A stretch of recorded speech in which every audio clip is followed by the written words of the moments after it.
I've been hesitantly excited for this new season of Doctor Who. As much as there was a lot of stuff to enjoy about the previous run of episodes, there was also a lot that left me sourly disappointed. And I know I'm far from the only person who was severely deflated by the dismal finale. However, it seems I was also one of the only people who really enjoyed the Christmas special, Joy to the World, which did reinvigorate my optimism for the show. Further this with the wonderful announcement of new guest writers for Season 2 and a bundle of trailers that promised a return to the darker sci-fi that made the show so captivating in the first place. And honestly, I was right back where I started when RTD's return was announced. Hyped. Maybe call it naive, but Doctor Who, as sad as it sounds, has been one of the constant joys of my life thus far.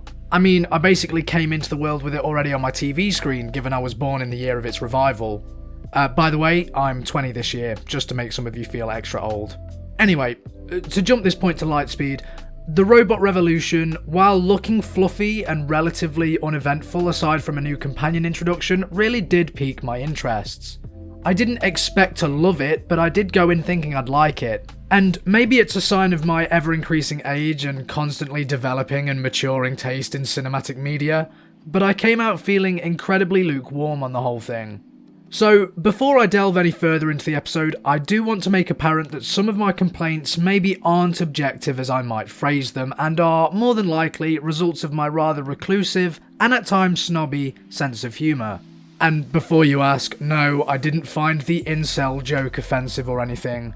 Incredibly cringe, yes, it literally has no place in Doctor Who, because I think there's a very small audience this joke is actually catered to in an otherwise universal programme.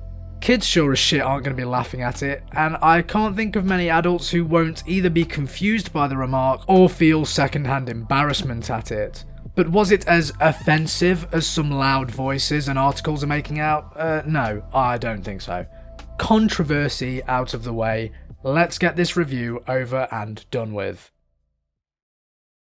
Okay, I can't be the only person to have found the Doctor incredibly out of character in this episode, right? And while one could argue all of what I'm about to say is the grounds for a new character arc, I really just think it was thoughtless writing. First off, he potentially murders dozens of patients in a hospital and very nonchalantly moves on from it, or at least the episode does.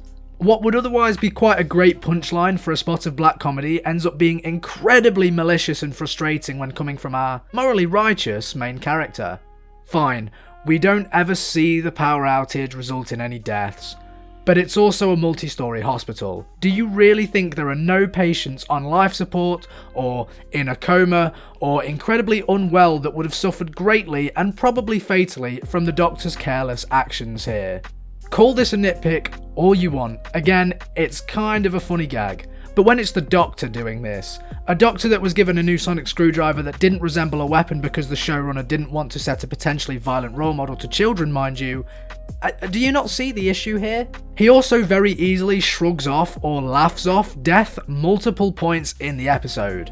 Like when Alan suffers an admittedly horrendous fate of being reverted to a fucking sperm cell and hoovered up.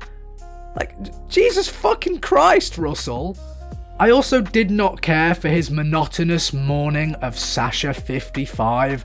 I get it, he spent 6 months on this planet getting to know her, but me personally, I didn't know her, so why the episode feels the need to remind me every 5 bloody minutes that she died, and the Doctor is in absolute bits about it, is beyond me. I'm not saying the Doctor can't be upset at a friend's death, but it also shouldn't take up so much screen time that would be better spent developing Belinda's character, or at least making her dialogue more consistent. Even people who like this episode, like the wonderful Doctor Who fan 91, who, by the way, is an amazing beacon of positivity, and you should all go over to his channel right now, have noticed that some of her lines were very out of place. Whether that be due to editing or redrafts where other lines but hers were changed, I don't know.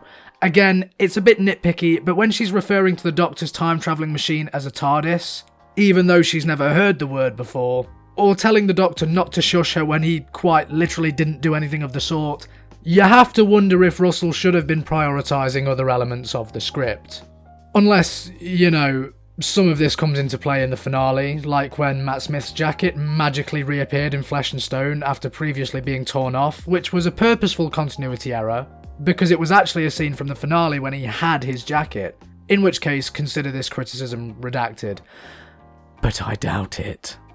Anyway, whilst on the subject about the main characters, let's segue into Belinda's character. Honestly, I don't have much to say.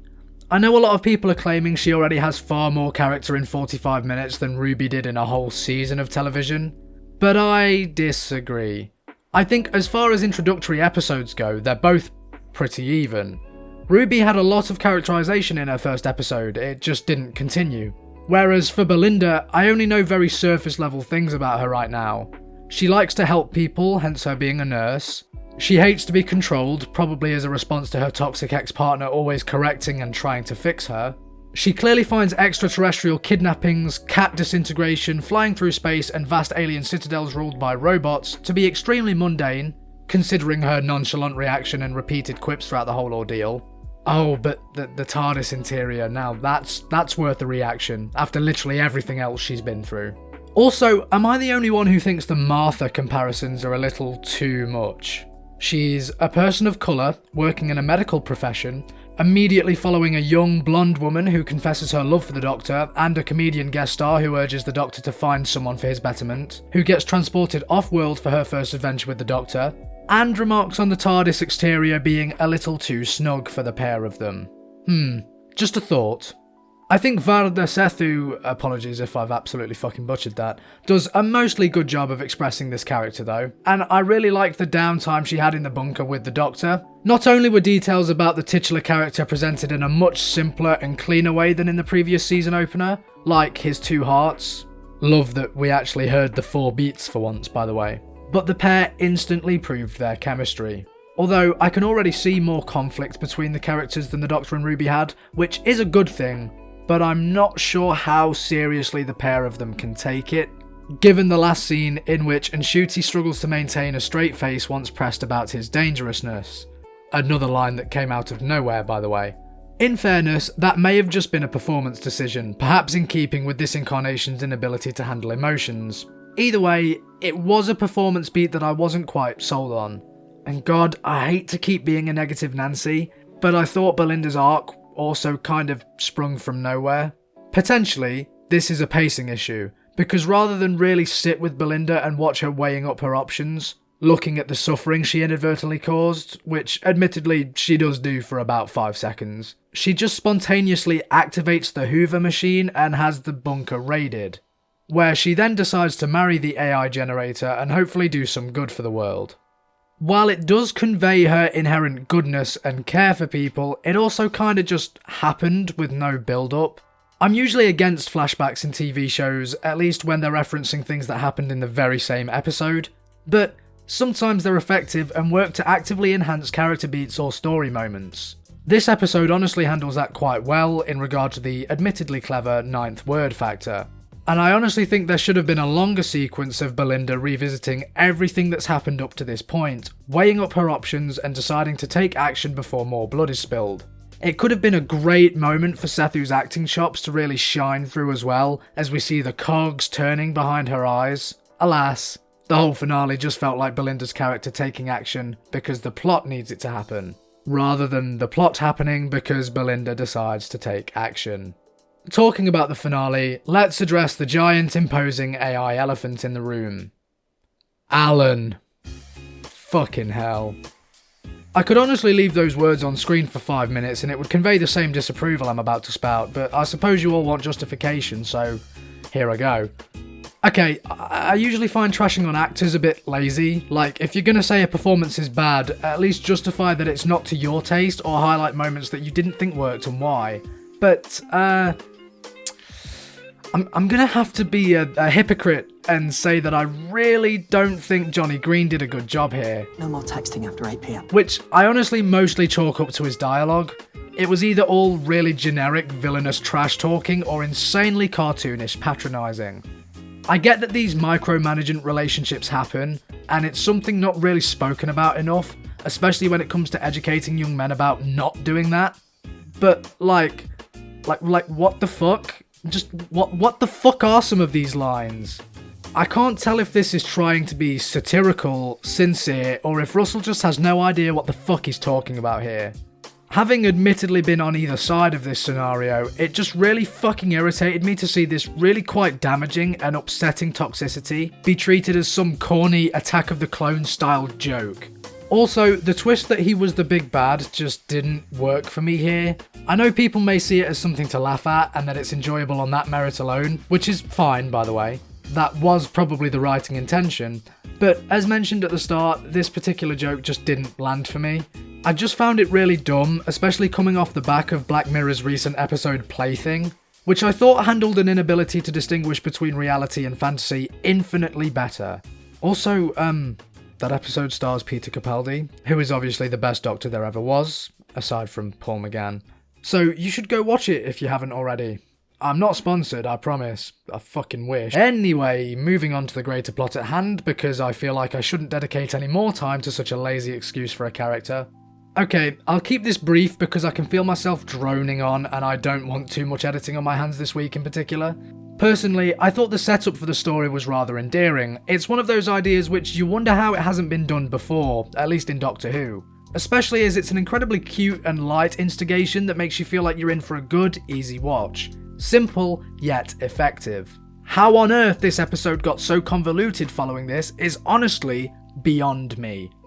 I have painstakingly reviewed so many scenes from this episode trying to decode what the hell is happening.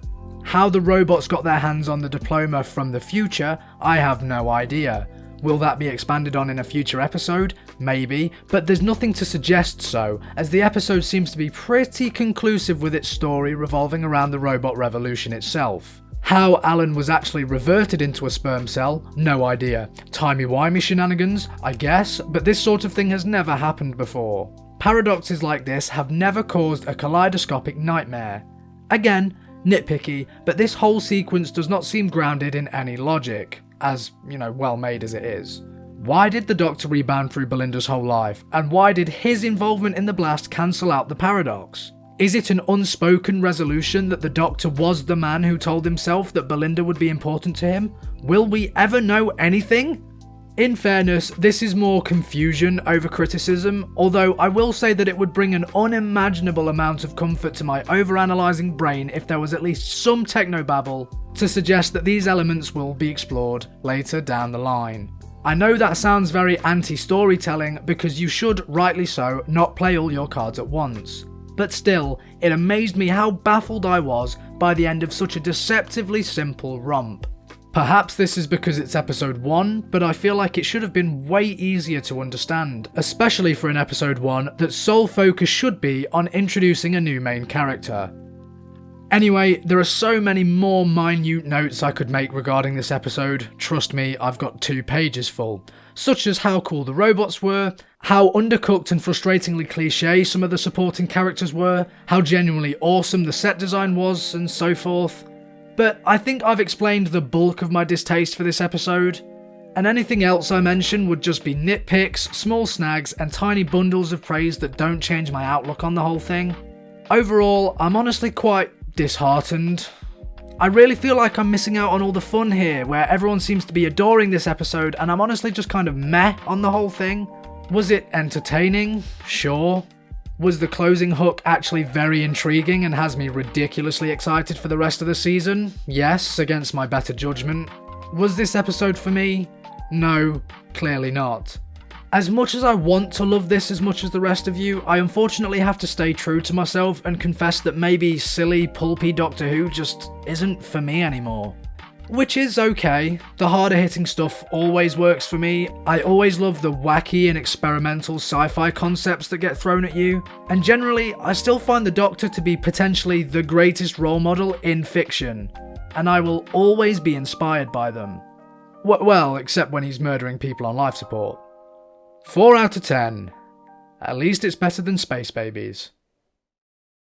Thank you all for watching, I hope you enjoyed the review and aren't too angry at me for this one. If you want to go back and check out my reviews for Season 1, you can check out the playlist full of them here on the left. And if you want to check out my admittedly amateurish series on the complete Dalek timeline, you can access that playlist on the right.